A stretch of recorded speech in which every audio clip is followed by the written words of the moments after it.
Hi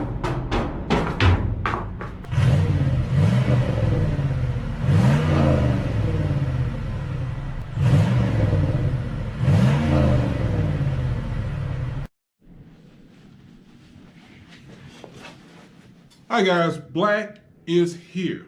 Check this out. I say I'm gonna do this every weekend, but I never do it. What I'm gonna do is I have a whole list of topics that I think about when I'm riding down the road.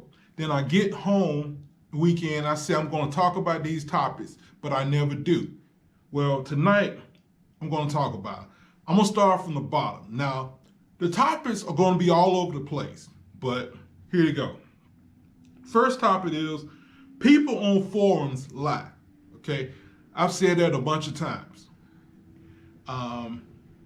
How I found out people lie on forums, it was just when you read different forums. I don't read them no more. I used to read them a lot before I found out they was lying. I used to love reading forums. But I noticed that every time you read one, when they're talking about building an engine, everybody has a high performance part. Everybody has a brand name part. Everybody has brand name heads, brand name intake, and I'm like, damn, it's a lot of people got brand name stuff. And what I mean brand name, if you talk about a Ford, they got the GT40 heads. If they talk about Chevy, they got the double hump head. They got the Vortex heads. They got whatever kind of high performance head. The head, I mean, I'm just giving you a number. It might be a 301 high performance head. They got the 301 high performance head. They never say anything about the cam though. That's something else. They name everything except the cam. They talk about the heads, they talk about the intake, talk about the car, talk about the oil pan, talk about the block, talk about the headers, but they never say anything about the cam. Very few people say something about the cam. But that's how I figured people on forums lie. That's all I got to say on that subject. Because I spoke about it in another video. All right. Okay. People say to me, Black, why do you erase people comments? Why don't you leave the people comments alone? You know, like everybody else. Guys, it's my channel. I do what I want on my channel. Now, people say, well, Black, every time somebody say something, say you wrong, you erase their comment. I only erase the person's comment if the comment is wrong. Now you probably say, well, Black, you're not smart. You're not the smartest person in the world. How do you know if the comment is wrong? Guys, I'm 49 years old, okay? I've been messing with cars my whole life. And when I say my whole life, ever since I was young, I'm talking about 10 years old, I was in my dad's junkyard jacking up cars, okay? That don't mean I know everything, but I was always interested. I always wondered, you know, I always wondered, like, here's a good example. My mother had two school buses. She had a 1980, she had a 1984. She had a 1980 first, and you drove it, and it drove by like a school bus, big, slow, nothing real extraordinary about it, right? Well, when 84, she bought a new 84 Chevy. Both of them were Chevrolet. I mean, you popped the dog house anyway. The engine looked the same. They were 350 4-barrel carbureted, exhaust manifold, nothing real different on them, right? But the 84 was almost like a sports car. I mean, even the steering was quicker than the 1980. The brakes seemed to be strong. Even though the master cylinder and everything was supposed to be the same, the brakes felt better. When you stepped on the gas, it would go. When you on dirt, you hit the gas halfway, it would spin the wheel. The 1980, you could stomp it, it wouldn't spin the wheel. Now, I don't know exactly how much horsepower the 1980 had, but it had less. I mean, you don't need a dyno. You know, everybody, that's another thing. Everybody on YouTube swear, oh, you got a dyno. You don't need the dyno when you can clearly see one car is faster than the other. You don't need a dyno to tell you that. Well, I asked my father one time, why was the 84 faster than the 1980? And he said, oh, it's newer. Okay, but why is it faster? He couldn't tell me. I asked my cousin one time, my cousin built race cars, and I asked my cousin, why was the 84 faster than the 80? He said the 1984 had a hotter cam. And I'm like, wait a minute. It's a stock car, you know, I mean, it's a stock engine. my mother them never put a cam in it. He's like, no, they put a cam in it from the factory. And I'm like, really? He's like, yeah. That's the reason why it was faster. Both, you look at the two engines, they look the exact same. One of them had, the 1980 had like blue valve covers, the 1984 had black valve covers. The otherwise, the two engines looked the same, had the same looking 4-barrel carburetor. I mean, the 84 carburetor, it looked slightly different, but it was a GM Quattrojet. But like I said, you could clearly tell the difference. It was a lot faster. And he explained to me it was faster because it had a harder cam. Wear a mask when looking at cars. If you go to a junkyard, if you go to auction, especially auction where broke people cars are going to be, like police impound auctions, wear a mask. Because, I mean, I wore one the last time I was at an auction, and I felt so much safer when I opened up a nasty car. I mean, if you've ever been to an auction, you've opened up a car and something, I mean, it seemed like the dirt or whatever would hit your nose, you know, and go up your nose when you breathe in. That mask stopped from doing that. That's all I got to say on that subject. Okay, this video, I can't talk about this video on YouTube. I'm gonna have to put this video on my OnlyFans. Oh, I shouldn't have said that. But that's where this video's got. It's called A Guy Asked Me to Take Him to Savannah, Georgia. I will give y'all a little preview of that. I was riding around one night and I picked up a young man. He was about 19 years old. Kind of had a little meat on him, had a little something to sit on. And he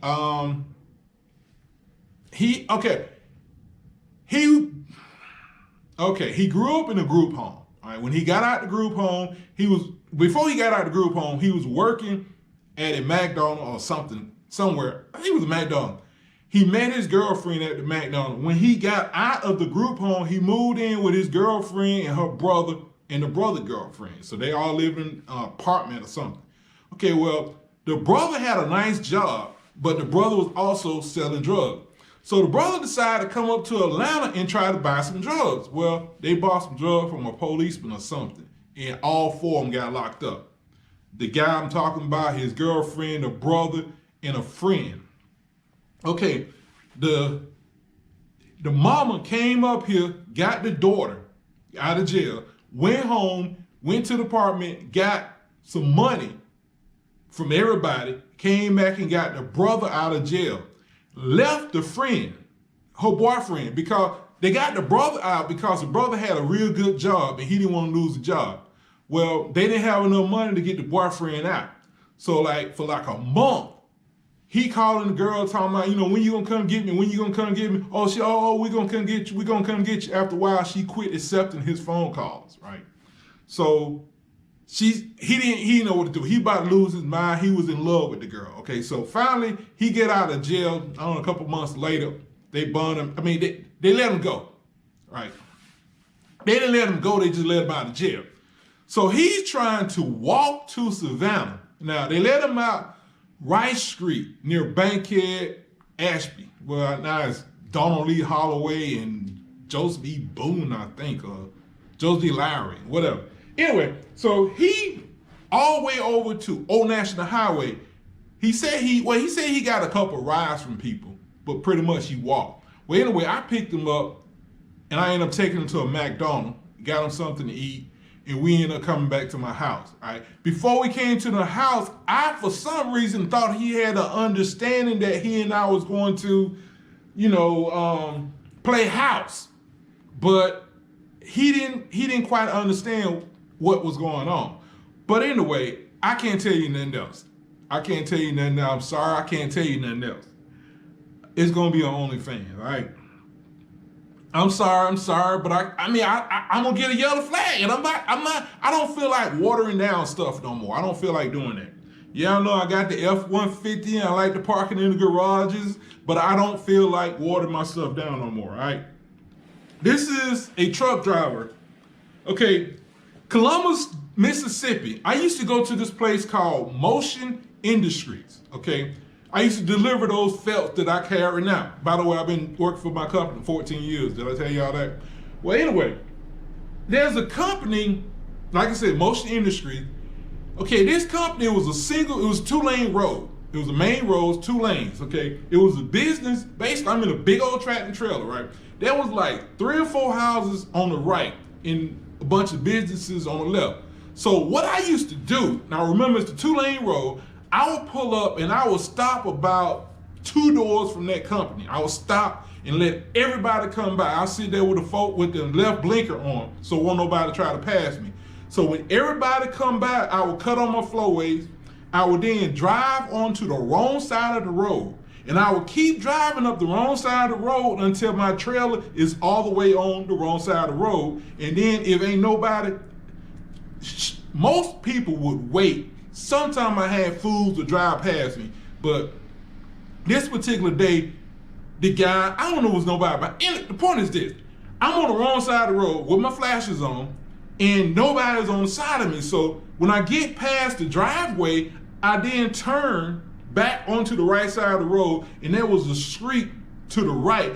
I would look like I was gonna turn down that street, but I didn't. The whole truck would block the road, is what I'm saying.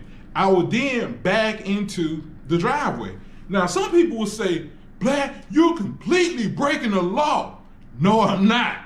I'm driving a tractor trailer, a 53-foot trailer. The only way I can get this damn thing to turn was to do what I'm just telling y'all I did. Okay, I'm backing into the driveway, and all of a sudden, boom! I look down, some guy, I ain't gonna say what race he is, but he don't like BLM, we'll say that.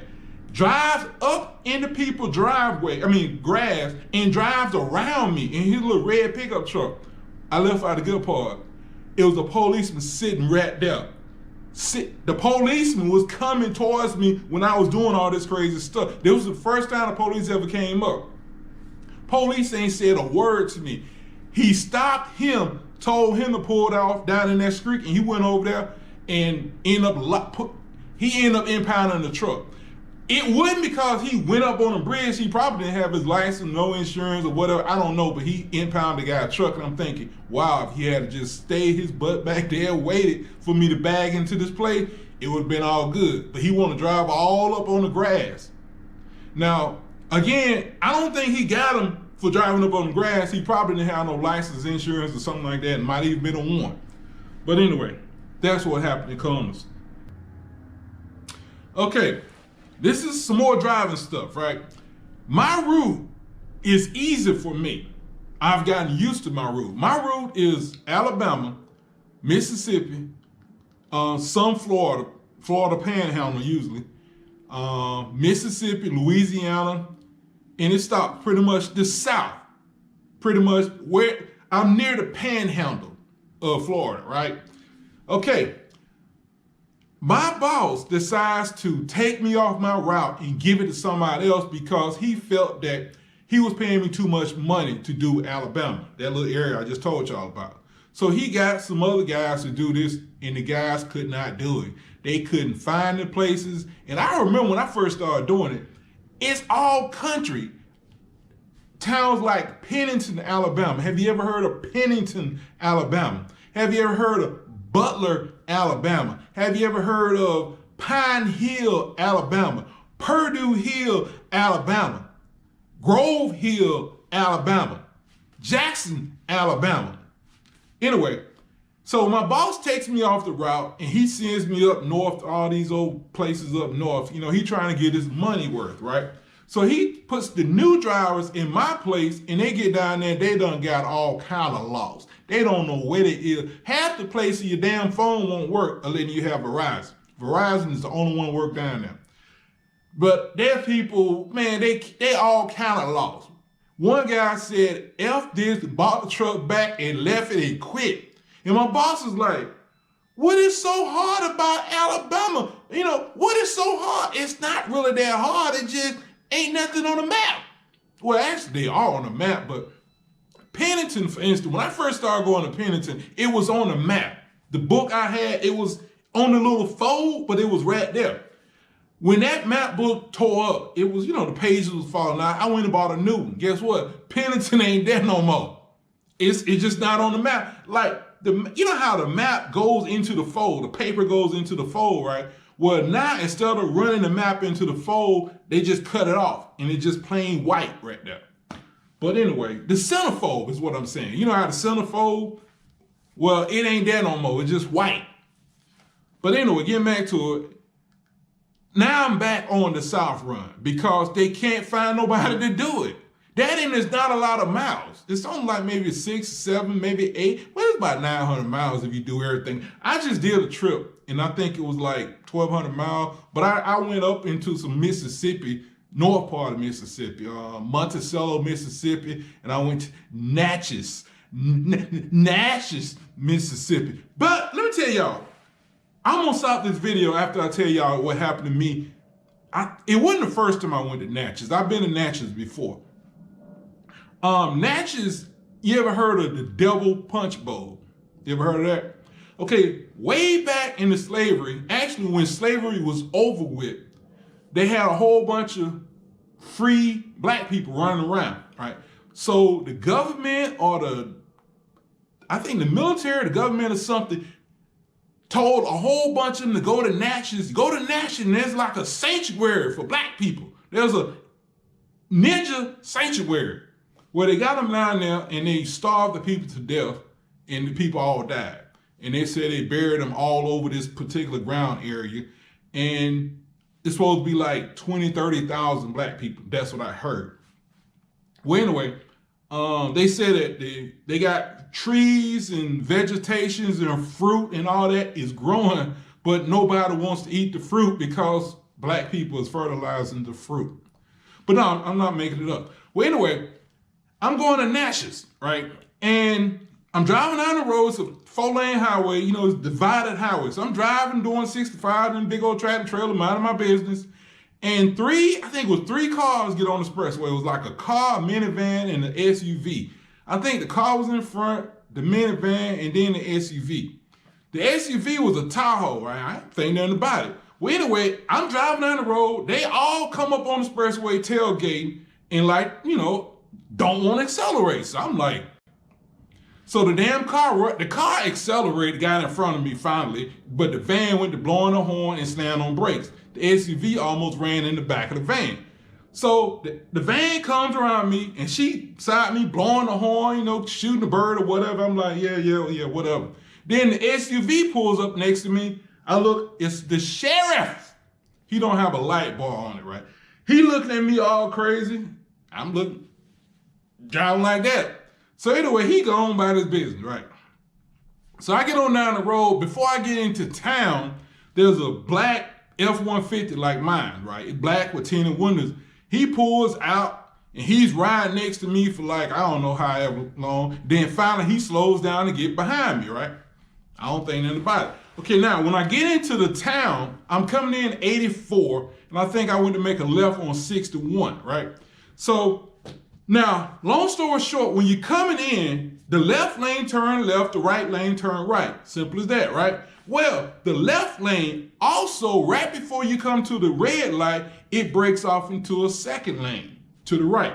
Now, when you're driving a tractor trailer, if 2 lanes turn left, you need to be on the outside lane so you can swing out. By the same token, if 2 lanes turn right, you need to be on the outside lane so you can swing out. Now, I'm turning left, and I went to go into that lane that breaks off, and all of a sudden, boom! I'm like, what the hell? He's up under the damn trailer.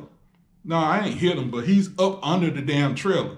So he backs up, pulls around on the driver's side, and hit his little police chirp thing, you know, chirp, chirp. And I looked down at him, he rolled down the window, hey man, you cut me off. And I'm like, excuse me? You cut me off. And I said, sir, there's a camera here and there's a camera there. Which do you want to look at one of them or both of them? It's all on camera. He looks at me, rolls up the window and pulls off through the red light. I ain't done. I'm driving down the road, minding my own business, and then here comes a cop in the middle of the road. I pass, it's a 4-lane road. I'm in the right lane. I pass by them. I think speed limit 45. I'm doing 45. As soon as I pass by, he jumps in my butt. He followed me all the way to the company. I mean, it's about 3 or 4 miles before I got to the company. And right before I turned into the road, okay, I made a right turn, then I have to make a left turn to turn into the company. Well, when I made the right turn, he kept going straight. That's all what happened. Nothing else. Dre, y'all have a good day.